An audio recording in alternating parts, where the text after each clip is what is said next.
It's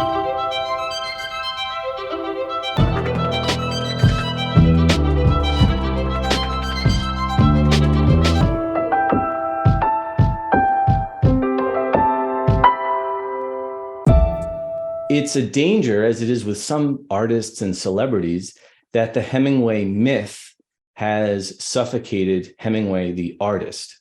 So if the talk today has some sort of benefit to refocus our attention on Hemingway, the artist, and the work he did, Hemingway as a craftsman, rather than Hemingway as a persona, then I'm going to consider this a success. I think it will be time well spent.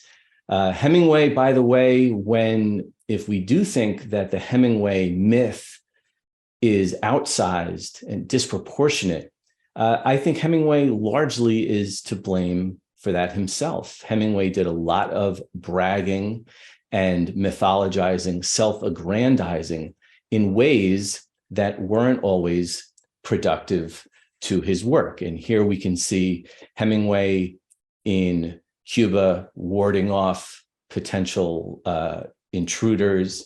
And these are the kinds of images that become defining, that we sort of associate. There are very few other novelists who we can associate patrolling his house with a gun. We have these iconic images of Hemingway hunting big game, other extinct animals or animals that he would help make extinct, posed with a huge smile and a rifle. Hemingway, of course, with the ubiquitous bottle of liquor, pouring himself a drink. Hemingway as a deep fisherman, with an enormous dead animal and an enormous smile on his face. These are the kinds of things that were typical of Hemingway. And then there's Hemingway, the boisterous drinker. So I think, unfortunately, even people who might have read a little bit of Hemingway or not that much of Hemingway, these are the types of images that, for good and for bad, have dominated the public consciousness about who Hemingway was. So what I propose to do is talk about the words on the page for the balance of this presentation.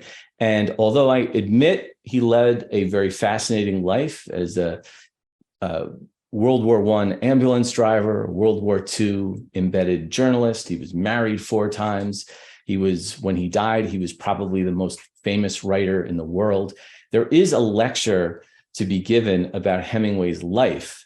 It's just that this time we will focus a little bit more intensely on his writing. So why is this lecture called One True Sentence? Hemingway, in his posthumous memoir called A Movable Feast, remembers being a struggling writer in Paris in the 1920s. And when he's confronted with something that is probably the equivalent of what we would think of as writer's block, he remembers saying, he says, "I would think, do not worry. You have always written before, and you will write now. All you have to do is write one true sentence. Write the truest sentence that you know. So finally, I would write one true sentence and then go on from there." And this is also an image of the manuscript where he actually said, all you have to do is write one true sentence. And so Hemingway is really inviting us to think about his short stories, about his novels, about his work, sentence by sentence. He often used the metaphor of the writer as a bricklayer, where each word and each sentence would essentially be a physical, tangible object that would support the house of fiction or would support the entire narrative. And so by going sentence by sentence, it asks the reader to have a particular kind of intensity. I know that later in Hemingway's career, Hemingway became obsessive with word count. So he would document at the top of every manuscript page how many words were on that page. This was, of course, in the era before Microsoft Word would have the word count, but it was almost an obsession in all of his correspondence for that day. He would say, hey, I wrote 418 words. And then in the next letter, I wrote 418 words. I don't know of many other writers who had this kind of consciousness about what a word or what a sentence could accumulate to be. Obviously, every writer uses words and uses sentences, but for Hemingway, it seemed like it was a conscious concentration of the art of the sentence, and he would often talk about writing in that way. Another thing that we can think about if we are thinking about the concept of one true sentence is what the word true even means. I think we can assume that Hemingway is not using the word true to mean the opposite of false. In fact, Hemingway was a fiction writer most of the time, so that how can you write a true sentence if you are using your imagination and making it up? It could be that one true sentence could mean that the sentence must be true to the text. It must fit. It must be integral to the narrative itself. True could also mean that the sentence is emotionally true, that it resonates with the writer and it will resonate with the reader. It would be true to the experience of the characters that you're trying to create. I think it's important to keep in mind that he's using the adjective true when he could be using other adjectives like one memorable sentence or one phenomenal sentence, one magical sentence or excellent sentence. But he's using true, which to me seems like a pretty basic, fundamental adjective. And I think as we can consider, true might mean different things to different people, depending on what the circumstances are.